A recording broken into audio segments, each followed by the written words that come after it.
kisah keteladanan Nabi Daud alaihi salam.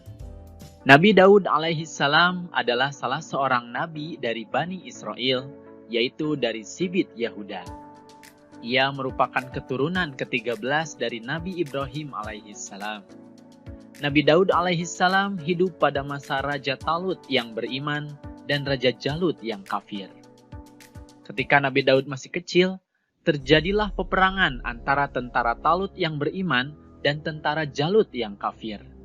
Namun, meskipun masih kecil, Nabi Daud alaihissalam ikut serta menjadi salah satu tentara Raja Talut. Di tengah perjalanan yang panjang menuju peperangan, Raja Talut mengistirahatkan tentaranya di tepian sungai. Akan tetapi, Raja Talut memerintahkan untuk tidak berlebihan dalam meminum air. Dan Raja Talut menyampaikan jika melanggarnya, maka dia bukanlah pengikutnya lagi. Akan tetapi, karena kondisi yang sangat haus, tentaranya lupa akan perintah itu dan banyak yang berlebihan dalam meminum air, bahkan hingga mandi di sana. Kecuali Daud dan sedikit tentara yang tetap teguh menjalankan perintah Raja Talut. Akhirnya, Raja Talut melanjutkan perjalanan bersama sedikit tentaranya dan meninggalkan tentara-tentara yang melanggar perintahnya. Lalu, tibalah saatnya peperangan dengan Raja Jalut yang kafir. Kondisi tentara Raja Talut yang kehausan ternyata menjadikan semangatnya semakin berkobar. Sehingga atas izin Allah Subhanahu wa Ta'ala, mereka dapat mengalahkan bala tentara Raja Jalut yang kafir. Dan tentara yang berhasil mengalahkan Raja Jalut tidak lain adalah Nabi Daud alaihissalam sewaktu kecil. Dengan ketapel miliknya, Nabi Daud alaihissalam berhasil mengalahkan raja yang bertubuh besar itu. Bismillahirrahmanirrahim. Mereka, tentara Talut, mengalahkan tentara Jalut dengan izin Allah, dan dalam peperangan itu, Daud membunuh Jalut. Quran Surat Al-Baqarah ayat 251. Berkat keberhasilannya itu, Nabi Daud alaihissalam pun diangkat menjadi panglima perang dan namanya dikenal oleh banyak orang. Pada suatu ketika, sesudah Raja Talut wafat, Nabi Daud alaihissalam diangkat menjadi raja, dan Allah Subhanahu wa Ta'ala memberikan kerajaan dan ilmu pengetahuan kepada Nabi Daud alaihissalam. Nabi Daud alaihissalam adalah seorang nabi yang amat taat kepada Allah, mempunyai kekuatan di dalam beribadah, terutama sholat malam dan berpuasa separuh tahun, yaitu sehari berpuasa dan sehari berbuka, berselang-seling, serta banyak beramal soleh.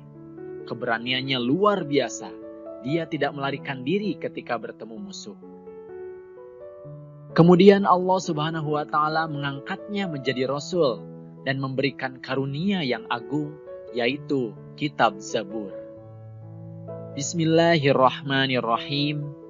Dan Tuhanmu lebih mengetahui siapa yang ada di langit dan di bumi.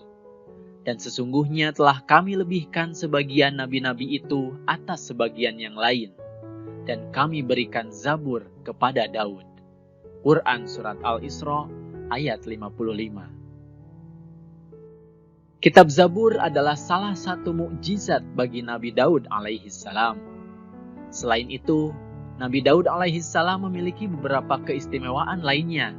Di antaranya adalah, yang pertama, Nabi Daud mempunyai suara yang sangat merdu yang tidak ada bandingannya. Apabila ia bertasbih dengan bernyanyi melakukan isi kitab Zabur, maka gunung-gunung dan burung-burung ikut bertasbih bersama Nabi Daud alaihissalam. Yang kedua, Nabi Daud alaihissalam dapat melunakkan besi seperti lilin. Kemudian ia dapat mengubah-ubah bentuk besi itu tanpa memerlukan api atau peralatan apapun. Dari besi itu, ia dapat membuat baju besi yang dikukuhkan dengan tenunan dari bulatan-bulatan rantai yang saling menjalin secara berkesinambungan. Jenis baju ini membuat pemakainya lebih bebas bergerak karena tidak kaku seperti baju besi biasa yang dibuat dari besi lembaran. Oleh karenanya, kerajaan yang dipimpin Nabi Daud alaihissalam selama 40 tahun tidak pernah mendapatkan kekalahan sekalipun. pasukannya berhasil mendapat kemenangan dalam setiap pertempuran. Bismillahirrahmanirrahim. Dan sesungguhnya telah kami berikan kepada Daud karunia dari kami. Kami berfirman, hai gunung-gunung dan burung-burung, bertasbihlah berulang-ulang bersama Daud. Dan kami telah melunakkan besi untuknya, yaitu buatlah baju besi yang besar-besar dan ukurlah anyamannya. Dan kerjakanlah amalan yang soleh. Sesungguhnya aku melihat apa yang kamu kerjakan. Quran Surat Saba ayat 10-11. Nah adik-adik, itulah kisah keteladanan Nabi Daud alaihi salam. Kita bisa mengambil beberapa hikmah dari kisah keteladanannya tersebut.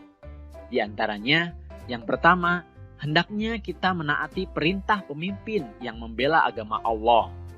Selama perintah itu baik, maka kita harus senantiasa menaatinya. Kemudian yang kedua, kita harus memiliki sikap berani dan percaya diri. Misalnya ketika di sekolah, kita harus berani bertanya apabila kita tidak mengerti pelajaran yang diberikan. Berani melawan kejahatan atau kemaksiatan, dan juga percaya diri atas kemampuan yang kita miliki. Kemudian yang ketiga, hikmah yang dapat kita ambil adalah kita harus berserah diri kepada Allah Subhanahu wa Ta'ala agar dimudahkan oleh Allah dalam setiap urusan kita. Kemudian yang keempat, kita harus senantiasa bertasbih dan bersyukur kepada Allah Subhanahu wa Ta'ala atas segala nikmat yang telah Allah berikan kepada kita. Nah, itulah adik-adik kisah keteladanan Nabi Daud alaihi salam. Semoga kalian bisa memahaminya dan juga bisa menceritakan sifat terpuji dari kisah keteladanannya tersebut. Terutama, kalian juga harus bisa mencontohkan sifat-sifat terpuji yang ditunjukkan oleh Nabi Daud alaihi salam.